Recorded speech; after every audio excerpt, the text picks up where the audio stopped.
Kaely gazed into her friend's eyes. "I miss him," she said softly. "But I had to let him go. He wanted more. I couldn't give it to him. You understand." "Yes, I do. But someday you'll have to let someone in, you know. It's healthy. I realize you're trying to protect yourself. Keep your job your first priority. But people need love, Kaely. You're 34 years old. Don't you want a husband someday? Kids?" "I don't know. I'm not really missing out on anything." She smiled at Georgie. "I have you and Richard. That's enough for me." "It's not enough, Kaely, and you know it." Kaely drained the rest of her tea and stood. "No, I don't. Richard moved all the way out here from Des Moines so I wouldn't be alone. He's the father I never had. That means more than I can say." "Well, that creepy reporter followed you from Des Moines, too. He certainly hasn't helped you." "Richard isn't Jerry Acosta.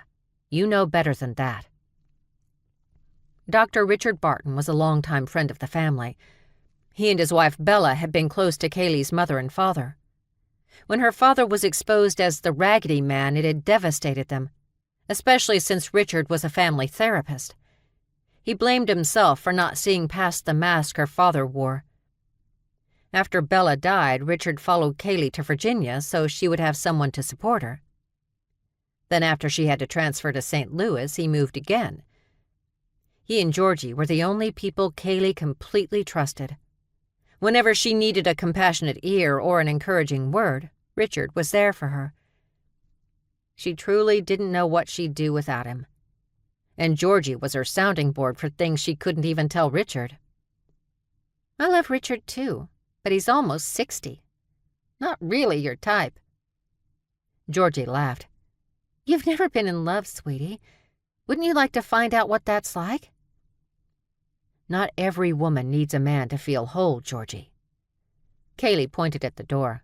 "I love you, but go home. I need some sleep."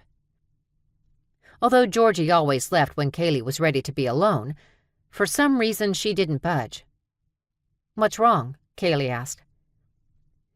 "Do you remember when we talked about a feeling? That feeling that something's wrong somewhere, like something bad is getting ready to happen?" Kaely grinned at her. "You mean a tremor in the force?" It was a joke they shared based on their love of Star Wars. Georgie stood up and faced Kaely, but she wasn't smiling. "Something's coming, Kaely. I don't know what it is, but I feel it. Don't you?"